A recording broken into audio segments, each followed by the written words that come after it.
Sorry, that was my fault. I was sitting here listening to you, Petra. Relaxing. So, yeah, relaxing. So thank you both for great talks today. And I know that people now want to go home, going trick or treat or whatever you do on Halloween. But we have 10 minutes now to have a little conversation. So I hope you stick out. The Why Oslo conference, it's about product and design, and to unite product and design. Jesse James Garrett, he talked a lot about blurring the line. Yeah, and the conflict between product and design. So to you, Teresa, first. Do you experience any conflicts between product and design, or? I would say anytime there's two people in the room that work together a lot, you're going to experience conflict. Yeah. I would suggest that we remove product and design from the equation and look at it as we're humans working together. Because I think when we put labels on it and we worry about my role versus your role, we exacerbate our differences. I think a good product manager and a good designer have a lot in common. And I love when Jesse James said, let's blur the lines between our roles. I think that's what's required for good collaboration. Yeah.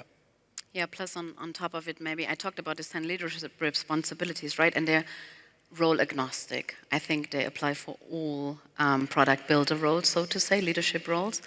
And they can really make a difference. So when leadership sees that there is these product design conversations going on, and it oftentimes is because of people read about this conflict, right? Then I think it's on them to blur these lines actively and again refocusing everybody on, hey, it's humans working together. And so often we have overlaps in our skills, but so often there is what people love to do, what they're good in doing, and this is not always the same thing for every team, for every product manager, and for every designer. So we have different talents, and I would love if we could use that more than the conversation about, hey, you're overstepping my line of decision. To some extent, we are creating these boundaries by writing books, for example, because to write a book, you have to draw a line in the sand somewhere. You have to come up with the definition, otherwise it's super hard to write a book, right? But Teresa and I are kind of touring the world and always saying like, yeah, even if we need to draw some lines somewhere sometimes, please go use them, be creative, be collaborative, that's the important thing. And that's where the innovation oftentimes comes from, right? From people really collaborating. You mentioned also both of you really starting small. Do you have like any, to wrap up the day? I think everyone has been like really impressed by everything today. There's been so many great talks, but just some final advice. Where do we start when we want to start small? What can we do tomorrow that we can take away? I think I just recap what Teresa said this morning, right? Find something that is easy for you to do, and then start there. Because sometimes at conferences you fall in love with an idea, but then you're taking it back home and it's super hard to implement in your environment. So it's not only reflecting on what you liked here as a concept, framework, idea, quote, but also think about and what is easy to bring back home to maybe talk to my coworkers about, to implement in our environment. So I think that would be a nice thing to do on top of what was exciting.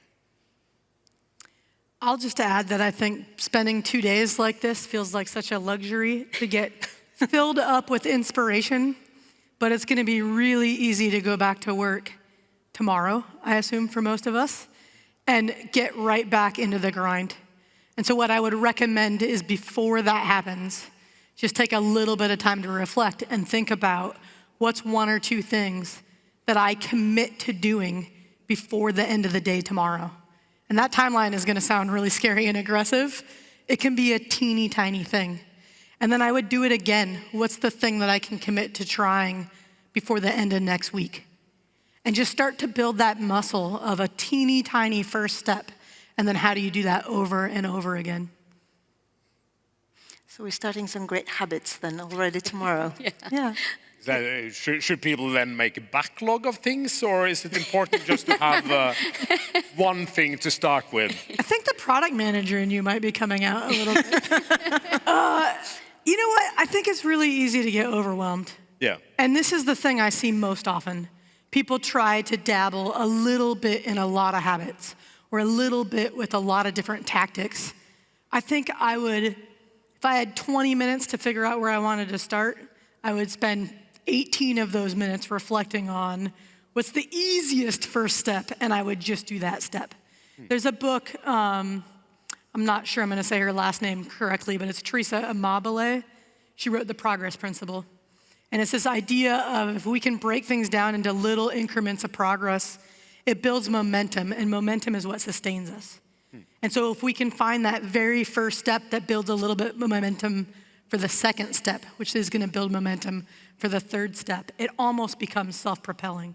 Yeah, but okay, a lot of the people in here, they are already organized in product teams, etc. But if they're not, is it even possible to go from a kind of traditional organization to a product cross-functional team organization in those small steps, or do we have to do that in kind of a big bang? This is a great question because I have a similar take on that one. I did a whole talk on this very topic at Petra's Product at Heart last summer. Here's the gist of it. Organizational change happens when all the individual people in the organization change. There's no organization without the people inside it. The power in this is that you individually can start that change. But the way we intuitively think we should do it is we look outward. My boss needs to change. My executive team needs to change. My teammates need to change. And when we do that, it's like pushing a giant boulder up a hill where the boulder is just gonna come back and crush you every time. Instead, turn that look inwards. How can I change? What's a tiny thing I can do? It's the epitome of show, don't tell. How do I start doing this so that I inspire other people to start doing this? And that's what I was referring to when I said, like, be the shaper, not the victim. Yeah. So really influence what you can influence, but don't waste all your energy in influencing a system that is way too big to influence. So change is more likely to happen if the organization and the people in the organization experience a certain pain. So there is, I don't know, financially it's not going well. And if they see an urgency to act upon this pain, and when they understand that help is available, and this is an environment where change is most likely to happen, and I think a conference like this one really helps on the help is available end. So you see all the people on stage, you hear about all these books, but still the other two things need to be true. And they need to be true for every person on the organization to see like, oh yeah, it's uncomfortable, things are not going well, we need to act, we need to change. And then everybody starts with a little thing in themselves, as you were saying, shaping their own little corner. My experience is that the opposite often happens then. It's top management go to some kind of conference like this and they hear about Spotify model or something like that, and then they go back and draw a new organization map. It has happened. Yeah, but and then it's tricky, a catastrophe. Yeah, it's the tricky bit about inspiration. And I think it's amazing that a lot of people, hopefully even you, so share your success cases, but even share your not so success cases, that would be cool. If we talk more about what we do and what we struggle with, this is amazing because that's how others get inspired and how others learn. But on the other hand, now that everybody shares what they do, it has this kind of risk that you think like, oh, this is exactly the model that we can adopt and use for us and will succeed. And it's not that easy. So it always depends. It really depends on the people on the team, in the individual strengths and talents, all these kind of things, relationships, complex. So yeah, I think it's great to go to such events for inspiration. Same applies for reading the books and reading the blog posts. But then you can fall in love with the framework, then you use it for the first time, but at some point, I always encourage my coaches to break free from the frameworks and find their way of doing things. So yeah, there's a lot of beauty in Spotify sharing the Spotify model ages ago, but companies that are still just like using it and adopting it like they put it by Dan, is not super helpful approach. Yeah, tailor stuff to your needs. I think sometimes even at the leadership level, we get the tell instead of show. So I think when we start a change with a big org structure change, we're telling people we're going to work this new way. We're not showing what the new way is. And there's a lot of coordinated effort and activity that has to happen for that new way to be effective. And I think a lot of leaders frame it as my teams need to change, and a lot of teams frame it as my leaders need to change. And we're all looking at each other. So whether it's product looking at design and design looking at product, or whether it's leaders looking at their teams and vice versa, I think we could circumvent a lot of this by looking inward. How am I impacting this system? How do I drive change? By starting with changing myself. And the beauty of that, we all have the ability to change the way that we work. Within our own sphere of influence, you may not be able to change the way that you interface with the rest of the organization, but for the most of us, we have the autonomy to determine how we're gonna spend this moment versus the next moment, and we can start to make those small changes. And it really, I know for me with my blog at Product Talk, we're trying to share more stories about how real teams are doing this in practice. Because I know it's hard to imagine how such a tiny change can end up having a big impact. But what we're seeing happening is it snowballs. You start to do something a little bit differently, and your cross-functional peer gets curious and joins in. Then the next person does that. You get a little bit better. You do that over a couple of quarters. Suddenly, you're getting outsized results compared to the team next to you. The team next to you starts to get curious. And so we're trying to share more of these stories to provide examples for people and to inspire people. This really does work. But I think we all, leaders, teams, individuals, we make the fundamental mistake of we look outwards instead of starting inwards. It's a good point. It's always the others that need to change, not ourselves. Yeah, you mentioned that with always blaming it on the boss that Jesse James was saying earlier today. How does that work then, if we start to start inwards and then... I was sitting over there, and when he said, like, in doubt, you blame it on your boss, I was like, yeah! Because it kind of was the perfect excuse for my talk to happen to some extent, right?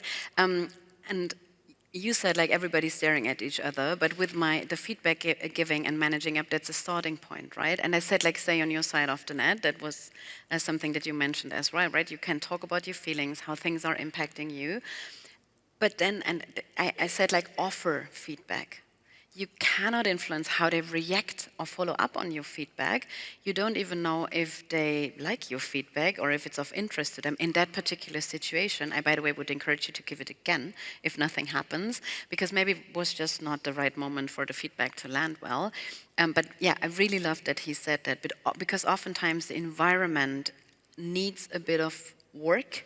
I sometimes use this metaphor of the shipyard. So leaders work on the shipyard where the teams are building the boats and the vessels and the sailing yards. So this work around the teams is oftentimes not happening or not aware of what the struggles are. And I really love that he said that if you struggle with this role conflict, then maybe have a conversation with your boss about it, because maybe it's conflicting goals. Maybe they can help you with that. So yeah, I love that Jesse said that. Cool. So I think we're almost done with Why Oslo this year. So what's next? Are you going traveling in Norway or? Yeah, I will. We have a couple more days to explore Oslo, which I'm excited about. Yeah. If you have recommendations, please come and share them with us. And then on Saturday, I'll be heading to Tromsø for a few days. Cool. Yeah, I will be heading home after 3 intense weeks of traveling. So. Yeah. Looking forward to that as well. Okay. Thank you very much, both of you. Thanks for having us. Thank you. Thank you.